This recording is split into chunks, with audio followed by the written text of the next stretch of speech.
നമസ്കാരം. സിദ്ധാർത്ഥൻ്റെ മരണം കണ്ടനാളം കൈവിരലുകൾ വെച്ച് അമർത്തിപ്പിടിച്ചുകൊണ്ട് വെള്ളമടക്കാൻ പോലും പറ്റാതായി. കരാട്ടയിൽ ബ്ലാക്ക് ബെൽറ്റ് നേടിയ മുഖ്യപ്രതി സിൻജോ ജോൺസൺ, ആ സിൻജോ ജോൺസൺ തൻ്റെ കരാട്ടെ മികവ് കണ്ണില്ലാത്ത ക്രൂരതയാക്കിയപ്പോഴാണ് പൂക്കോട് വെറ്റിനറി കോളേജിലെ വിദ്യാർത്ഥിയായിരുന്ന സിദ്ധാർത്ഥൻ മൃതപ്രായനായത്. ഇത് പറയുന്നത് ഞാനല്ല കേട്ടോ, പോലീസ് പറയുന്നത്. അപ്പോൾ സിദ്ധാർത്ഥനെ ആൾക്കൂട്ട വിചാരണ നടത്തുന്നതിനിടെ ചവിട്ടി താഴെയിട്ടതും വയറിന് മുകളിൽ തള്ളവിരൽ പ്രയോഗം നടത്തിയതുമെല്ലാം ഈ സിൻജോയാണ്. സിൻജോ എന്ന നരാധമൻ. കൂടാതെ ഒട്ടേറെ തവണ അടിക്കുകയും മറ്റുള്ളവരെ കൊണ്ട് നിർബന്ധിച്ച് അടിപ്പിക്കുകയും ചെയ്തു ഈ നരൻ, ഈ പറയുന്ന സിൻജോ എന്ന് പറയപ്പെടുന്ന ക്രൂരൻ. പോരാഞ്ഞ സിദ്ധാർത്ഥൻ്റെ കണ്ഠനാളം കൈവിരലുകൾ കൊണ്ട് അമർത്തിപ്പിടിക്കൂ. ഇതോടെയാണ് സിദ്ധാർത്ഥന് വെള്ളം കൊടുത്തിട്ട് പോലും ഇറക്കാൻ കഴിയാത്ത ഒരവസ്ഥയിലേക്ക് ആ കുഞ്ഞു പോയത്. ഇതിങ്ങനെ സംഭവിച്ചു എന്ന് വിദ്യാർത്ഥികൾ പോലീസിന് നൽകുന്ന മൊഴിയാണ് കേട്ടോ. അവശനായിട്ടുള്ള സിദ്ധാർത്ഥൻ വെള്ളം ആവശ്യപ്പെട്ടപ്പോൾ തങ്ങൾ എത്തിച്ചു കൊടുത്തുവെങ്കിലും കുടിക്കാൻ കഴിഞ്ഞില്ല എന്നാണ് അവർ പറയുന്നത്. ഒടുവിൽ വിശപ്പും ദാഹവും മാറാതെയാണ് സഹപാഠികളുടെ ക്രൂരതയ്ക്കിരയായി ആ പാവം വിദ്യാർത്ഥി മരിച്ചുപോയത്. ആൾക്കൂട്ട വിചാരണ നടത്തുവാനുള്ള പ്ലാനും സിൻജോയുടേതായിരുന്നു എന്നാണ് അറിയാൻ കഴിയുന്നത്. സംഭവം പുറത്തു പറഞ്ഞാൽ തലയുണ്ടാവില്ല എന്ന് സിൻജോ മറ്റുള്ള കുട്ടികളെ ഭീഷണിപ്പെടുത്തുകയും ചെയ്തിരുന്നു. അതുകൊണ്ടാണ് സിൻജോയെ പോലീസ് മുഖ്യപ്രതിയാക്കിയിരിക്കുന്നത്. ഇപ്പോൾ ക്രൂരത കാണിച്ചതിൽ രണ്ടാമൻ കാശിനാഥനാണ് കേട്ടോ. ബെൽറ്റ് കൊണ്ട് കൂടുതൽ തവണ അടിച്ചത് ഈ കാശിനാഥനാണ്. മനോനില തെറ്റിയതുപോലെയാണ് ഇയാൾ സിദ്ധാർത്ഥനോട് പെരുമാറിക്കൊണ്ടിരുന്നത് എന്ന് വിദ്യാർത്ഥികൾ പറയുന്നു. സൈക്കോ എന്നാണ് അറിയപ്പെടുന്നത് പോലും ഈ വ്യക്തിയെ, കാശിനാഥനെ. ഇനി കോൺഗ്രസ് നേതാവിൻ്റെ മൊഴിയെടുക്കേണ്ട ഒരു സാഹചര്യമുണ്ട്. കാരണം കോൺഗ്രസ് നേതാവ് പറഞ്ഞത് സിദ്ധാർത്ഥനെ കൊന്നു കെട്ടിത്തൂക്കിയതാണ് എന്ന് വിദ്യാർത്ഥികൾ തന്നോട് പറഞ്ഞുവെന്ന് വെളിപ്പെടുത്തിയ വൈത്തിരിയുടെ ഒരു പഞ്ചായത്ത് അംഗമുണ്ടായിരുന്നു, കോൺഗ്രസിൻ്റെ നേതാവായിട്ടുള്ള NJ ജ്യോതിഷ് കുമാർ.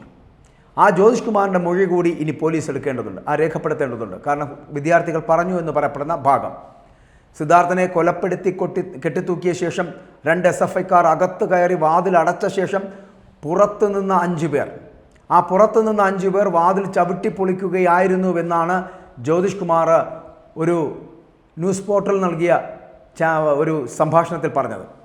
കൊലപാതകമാണോ എന്ന് സംശയമുറുന്ന സാഹചര്യത്തിലാണ് മൊഴിയെടുക്കുന്നത് എന്നുകൂടി പറയേണ്ടിയിരിക്കുന്നു. അപ്പോൾ ഇത്രയും കൃത്യമായി പോലീസിന് കിട്ടിയ തെളിവുകളിൽ നിന്ന് സിദ്ധാർത്ഥൻ്റെ മരണമെന്ന് പറയപ്പെടുന്ന സിൻജോയെ പോലൊരു ക്രൂരൻ്റെ കൈകൊണ്ട് തന്നെയാണ് എന്ന് പറയേണ്ടിയിരിക്കുന്നു. സിൻജോയെ ഈ SFIക്കാർ കെട്ടിത്തൂക്കിയത് തന്നെയാണ്, കൊന്നു കെട്ടിത്തൂക്കിയത് തന്നെയാണ് എന്നുള്ളതിൻ്റെ തെളിവുകൾ തന്നെയാണ് ഇപ്പോൾ പോലീസ് മുന്നോട്ട് വെക്കുന്നത്. സിൻജോയെ പോലുള്ള കാശിനാഥനെ പോലുള്ള നരാധമന്മാർ ഇവനെയൊക്കെ വിദ്യാർത്ഥികളെന്ന് വിളിക്കുവാൻ തന്നെ ഭയമാകുന്നു. പഠിക്കാനെത്തുന്ന കുട്ടികളെ ഇങ്ങനെ കെട്ടിത്തൂക്കി കൊല്ലുന്ന സ്ഥലത്തിലേക്ക് തരംതാണു പോകുന്നൊരു പ്രസ്ഥാനവും ആ പ്രസ്ഥാനത്തിൻ്റെ കൊടി പൊടിച്ച് നടക്കുന്ന അണികളുമായി തീരുന്നവർ ഇനിയെങ്കിലും നാണക്കേടാണ് എന്ന് പറയൂ. ഈ പ്രസ്ഥാനത്തെ തള്ളിപ്പറയാൻ ശ്രമിക്കൂ. SFI എന്ന് പറയപ്പെടുന്ന പ്രസ്ഥാനത്തെ തള്ളിപ്പറഞ്ഞ് ആ പ്രസ്ഥാനത്തിൽ നിന്ന് അണികളായിട്ടുള്ളവരാണെങ്കിൽ നിങ്ങൾ അതിൽ നിന്ന് മാറാൻ ശ്രമിക്കൂ. ജീവനിൽ കൊതിയുണ്ടെങ്കിൽ, ജീവൻ വേണമെന്ന് നിങ്ങൾക്ക് തോന്നുന്നുണ്ടെങ്കിൽ SFI എന്ന് പറയപ്പെടുന്ന പ്രസ്ഥാനത്തെ തള്ളിക്കളയാൻ ശ്രമിക്കൂ. കാരണം ഇങ്ങനെ ഒരിക്കലും ഒരു വിദ്യാർത്ഥിയോടും ആരും ചെയ്യരുത്. ഇത്രയും ക്രൂരത ഒരു മനുഷ്യനോടും കാണിക്കരുത് എന്നുള്ളതാണ്. പോലീസ് പറയുന്നത് പോലെ ഇത്രയും ക്രൂരമായൊരു മരണം അതുതന്നെയാണ് സിദ്ധാർത്ഥൻ്റെ മരണത്തിലൂടെ വ്യക്തമാകുന്നത് എന്നാണ്. ഒരു കാര്യം കൂടി പറയാതെ പോകാൻ കഴിയില്ല കേട്ടോ. അഡ്വക്കേറ്റ് കൃഷ്ണരാജ് ഒരു പോസ്റ്റ് ഇട്ടപ്പോൾ പറഞ്ഞ കാര്യം അത് പെട്ടെന്ന് ഓർമ്മ വരുന്നുണ്ട്. അതായത് ഈ സംസ്ഥാനത്തിനപ്പുറത്ത് നിന്നിട്ട് ഞാൻ SFIക്കാരനാണ് അല്ലെങ്കിൽ ആയിരുന്നു എന്ന് പറഞ്ഞാൽ നിനക്കൊന്നും ജോലി പോലും ലഭിക്കില്ല കേട്ടോ. അത് കൃഷ്ണരാജ് പറയുന്നത് പോലെ സത്യമാണ്. കാരണം ഇനി ഈ സിദ്ധാർത്ഥൻ്റെ മരണം കൂടി കഴിഞ്ഞ സാഹചര്യത്തിൽ ഇങ്ങനെ ഇത്രയും ക്രൂരമായി കൊലപ്പെടുത്തിയത് SFIക്കാരനാണ് എന്ന് തെളിഞ്ഞ സാഹചര്യത്തിൽ ഇനി നിങ്ങൾ SFIക്കാരനാണ് എന്ന് പറഞ്ഞ ഈ നാടിനപ്പുറത്തേക്ക് ഒരു ജോലിയുമായിട്ടോ പഠനവുമായി ബന്ധപ്പെട്ടോ നിങ്ങൾ പോവുകയാണെങ്കിൽ നിങ്ങളെ അവർ പിന്നാമ്പുറത്തിരുത്തുമെന്നുള്ള കാര്യത്തിലും സംശയമില്ല. മറ്റൊന്നുകൂടി സൂചിപ്പിക്കട്ടെ, ആദ്യമേ ഇത് പറഞ്ഞു. ഇപ്പോൾ നാളുകൾ കഴിയുന്തോറും, ഓരോ ദിവസം കഴിയുന്തോറും സിദ്ധാർത്ഥൻ്റെത് ആത്മഹത്യയല്ല കൊലപാതകമാണ് എന്ന് ഇപ്പോൾ ഉറപ്പിച്ചു വയ്ക്കുകയാണ്. മാത്രമല്ല അത് തെളിഞ്ഞു വരികയാണ്.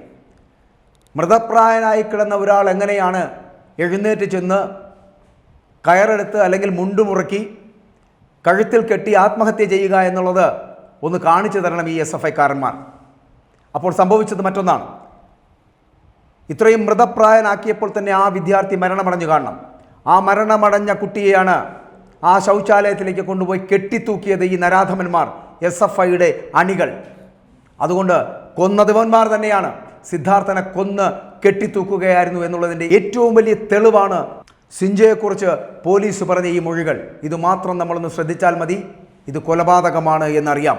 ഒരിക്കലും ഇത് ആത്മഹത്യയല്ല.